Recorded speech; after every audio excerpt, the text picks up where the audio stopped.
Overpopulation is when there's more people than there are people who are loved. That's all overpopulation means. We're overpopulated because the people who are born are not loved. And the reason why people are born is because women want to have really good orgasms while giving birth. And that's basically the whole point of it. And so the baby is born into the gang stalking family, and the mother says, you gotta join in on torturing people. And gang stalking is child labor. They make their kids gang stalk because you gotta help pay the bills. And don't worry, it's their fault. It's the people we torture, it's their fault. So we hate them, and it's your job now to help pay the bills, to hate them. But you gotta love us. Okay, we love each other. We're on the good team, so you have to love us, and you have to hate them. But they spend more time with their family, and they're taught they have to love their family. And so that poisons it. That makes them hate their family. And everyone does hate their family in general. People hate their parents because the mom can torture to death. The mom can torture the baby to death, and she doesn't feel any guilt at all. She says, I'm doing it for you, obviously. I had you for you. I'm making you work as a child laborer for you. It's to help you. It's to put you in school. It's to put you in the fucking dance class. It's all for you. And intuitively, kids are not stupid. They know that this is lies. They know it's all hypocrisy. Kids think their parents are stupid. They know, but they can't say it.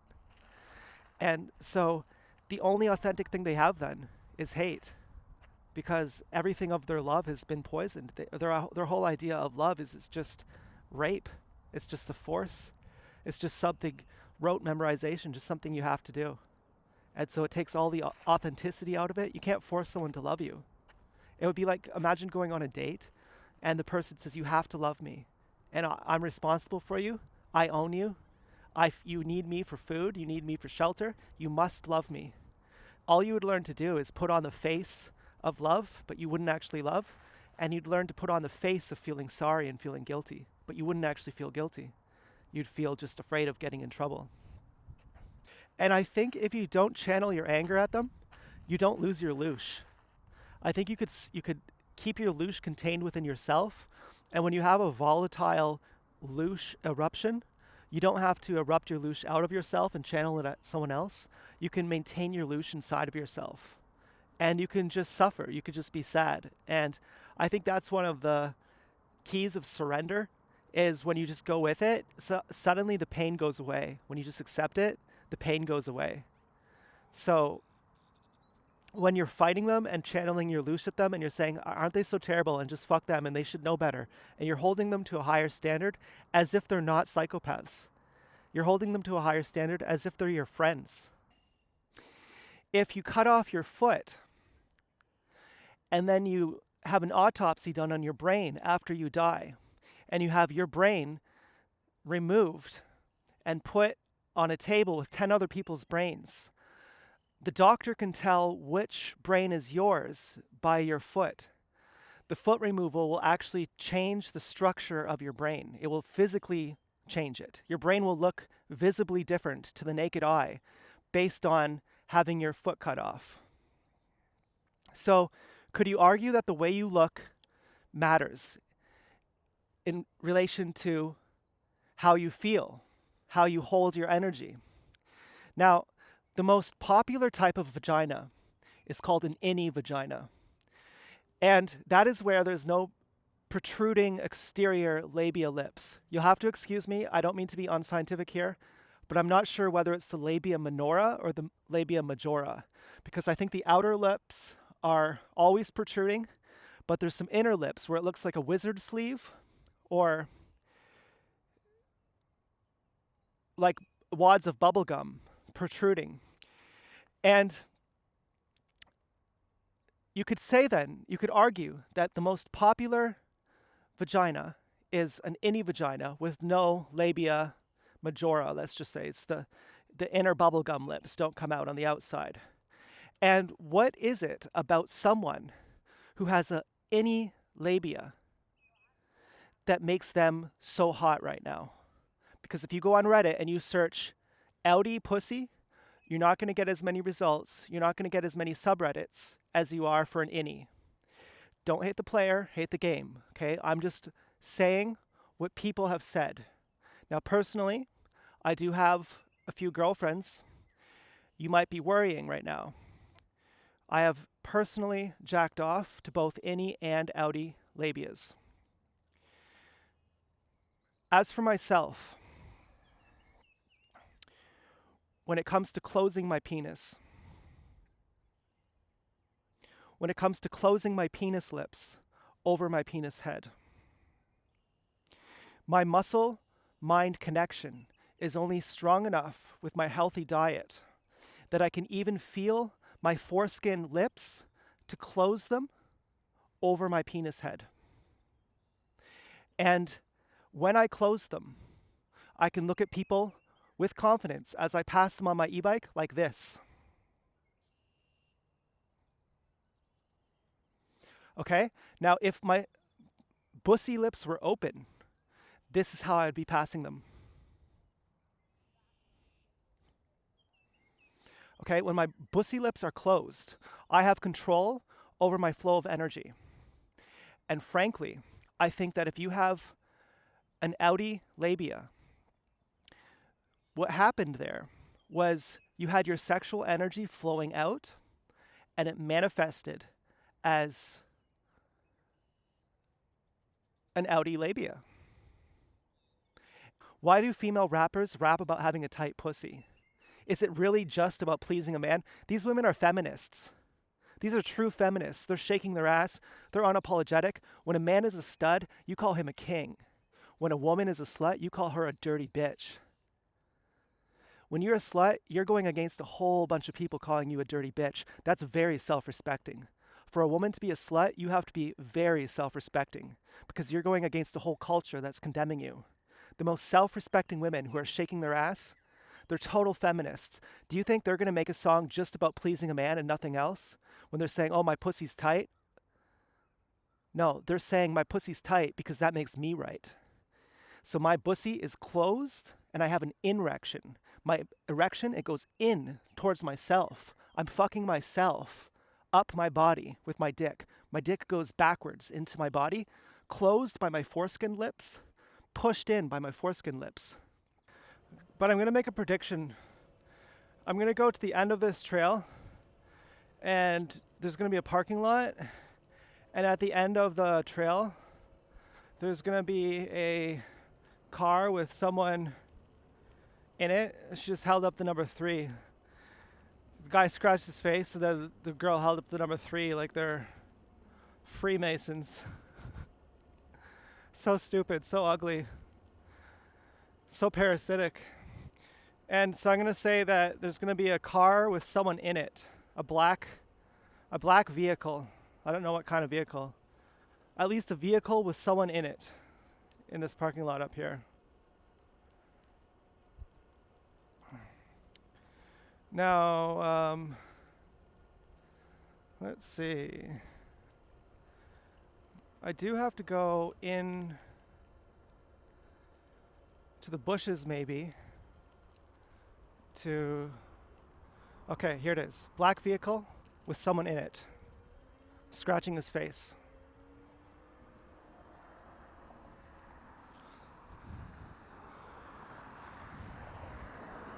Now, how did I know that?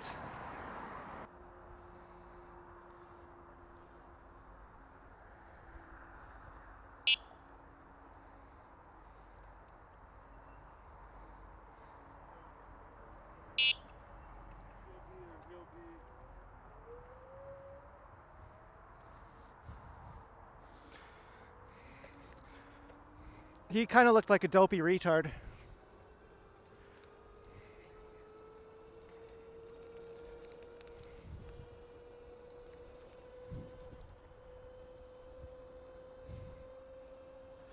And I'm working on my posture as well.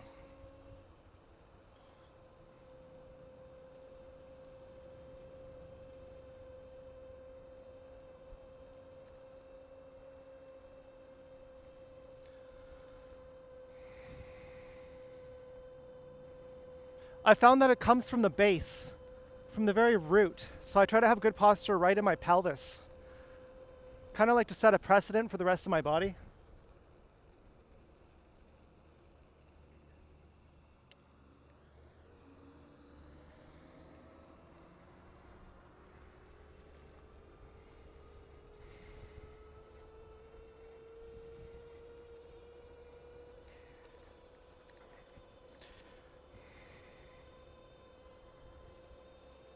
And the whole joy of sex is someone trying to get you to open your bussy.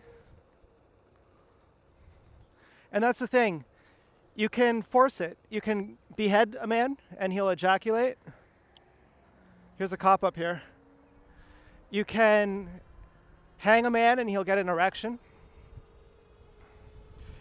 And so if you scare someone enough, you might be able to get them to open their bussy or their pussy through fear. But when it's through love, you want to be so much of a turn on. That's the whole point, that you're so much of a turn on that you convince someone to open their bussy, which comes with a lot of sacrifice. For a guy, you sacrifice losing your nut. And for a woman, you sacrifice giving a whole bunch of your nutrients to a baby. So you have to know that your beloved is worth the squeeze. And the way you could tell is that they get you to come. And when a woman orgasms, her cervix tilts so that she has more of a chance of getting pregnant.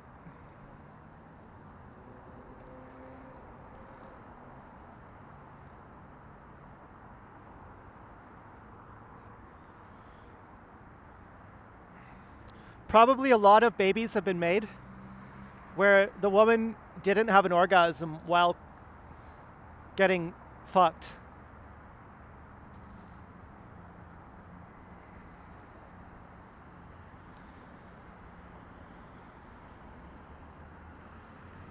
Anytime a man is a premature ejaculator, and 90% of men are, the woman can't have an orgasm.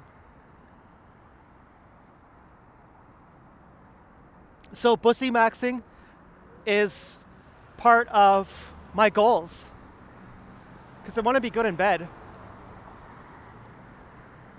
Now here's a bridge synchronizer. There's always someone synchronizing with me on the bridge here.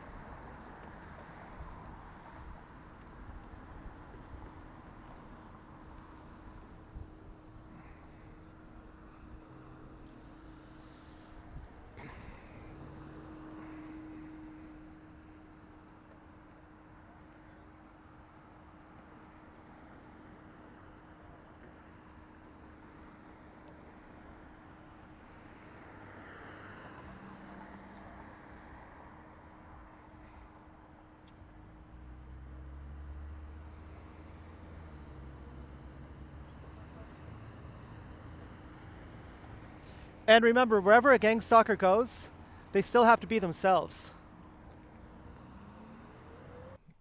And there was a break-in, I'm pretty sure. I have watermelon plants, and one of the seedlings fell over, and it looks like someone pinched it. Now, that is a real phenomenon that happens. It's called frogging, and the seedling gets too tall. There were two possibilities that I read. I'm not sure which it was, but it can't sustain itself under its own weight and it falls over because it's too tall. And the other explanation was that it's overwatered and it develops a mold and it falls over because of that. And it's really thin at the base, like it was pinched. And I've been going out for e-bike rides lately, and there seems to be a correlation that when I go outside, especially in the daytime, they will break in and do some kind of act of vandalism or some kind of act of threat. Like, for example, today when I was out on my e-bike ride, and I think I'll edit it into this vlog, when I was driving through the lights, a car turned in front of me. And I was careful, I was cognizant of it the whole time, so it wasn't a near collision, but it was still the gesture of a threat. And that could be quite upsetting, in fact. Someone breaks into your house, they vandalize you, and there's kind of an underlying threat behind it. Like, hey, we're the same people who are threatening to hit you with a car. We're the same people breaking in your house, tampering with your watermelon plants. Admittedly, it could be frogging, But I don't really think so, because in each of my planters, for example, in the planter that the seedling fell over, these are watermelon seedlings about 2 weeks old. They're about 4 inches tall. All of the ones in that planter, and there are about 9 of them in that same planter, they're very strong. You could bend them. You could actually bend them you could bend them right into the dirt, and they would spring right back up. They're very thick. They're very robust. You can move them all around, and there's no chance that they're going to just suddenly wither and drop. And so yet one of them, it just, unlike all the other ones, and I have maybe 15 in total, and they're all completely strong. They're all in the same, well, not all of them, but there's like 9 of them, I think, in the same pot about. And then I have 3 in each pot. I have small pots, and I put 3 per pot in there. And then I have a big pot, and I think I put 9 in that one. And it's the one that has 9 in it that the one fell over. And so I think that could be a break-in. And so it definitely stressed me out. But again, I have my healthy eating on my side. But you factor it in with the car threatening to hit me, which is a common thing. And it happens at nighttime too. It's not just if I go out in the daytime. Just whenever I go out, there's often going to be a break-in. I can't actually say it's because I went out in the daytime, which is actually relieving to me, because it is kind of stressful to think that my favorite time to go out is in the day, and it's more dangerous to go out in the day, and maybe I shouldn't go out in the day. So it's kind of more fatalistic for me to just say I can't control it anyway. No matter when I go out, they're going to do something. So it's just part of the game of being trafficked by Nazis, by fucking terrorists, that when I just live my life, they're going to be doing something terrible. And I'm dealing with it pretty well. I mean, I'm pretty cool, calm, collected. I don't think I'm repressed right now. I was pretty upset about my watermelon plant. Someone said, well, you still have a bunch more. And I said, it's not the point. It's my baby. And, they didn't understand the implications behind it, the threats behind it. Now, if it wasn't a break-in, that would be pretty great. If it actually just frogged, that would be pretty great. And so I'm at 2 liters of water today. I probably will go to 4 liters, actually. I'm probably just being a bit lazy. I think I'm going to drink another 2 liters. I almost cranked my pecker last night. That was pretty easy to get over. My willpower was much stronger. I thought, this could be fun, but not going to do it. I watched X-rated content again last night. I thought, you're going to wake up tomorrow and you're going to think, thank God you're still on your journey. Thank God you didn't disappoint people, because remember, you have people who are watching who are on this journey with you. I mean, you have to grow together, and you're just going to abandon them. You're just going to, give up on them. And if not for them, for you, they might give up on you, and you don't want that. So you have to stay keeping up your quality control, because you want the things you want. You want to have your goals come true. You want your goals to keep coming more and more true. So you have to keep working on them. And so that's your motivation. And you're going to be much happier in the morning when you're thinking more clearly. You're more well rested. You're not so tired and just kind of, well, maybe I can bend my logic a little bit here while I'm tired and just make this make sense. Maybe when I'm tired, I can just make this make sense. Do some gymnastics here in my mind, and it'll all be okay. It's actually what I want to do. I actually want to give up and just, be really upset tomorrow and feel like I fucked everything up and have cortisol. And when people break into the house, I want to be really stressing about it. I don't want to have healthy adrenals, so I don't have fatigue.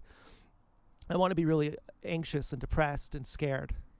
Yeah, that makes sense. When I'm tired, yeah, that makes sense. And I couldn't find any porn hot enough, too. That's the other thing. I was like, this is too lame. All this porn sucks.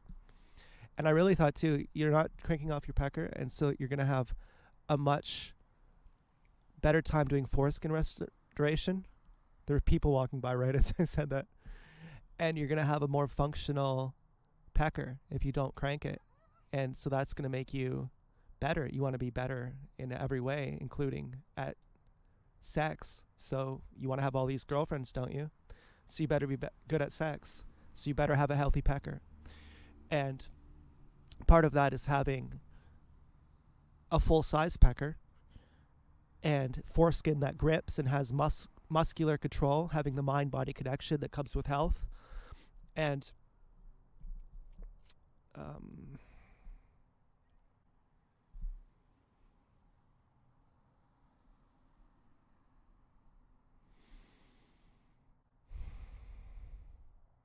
having stamina too, because if you're always cranking, you're a premature ejaculator.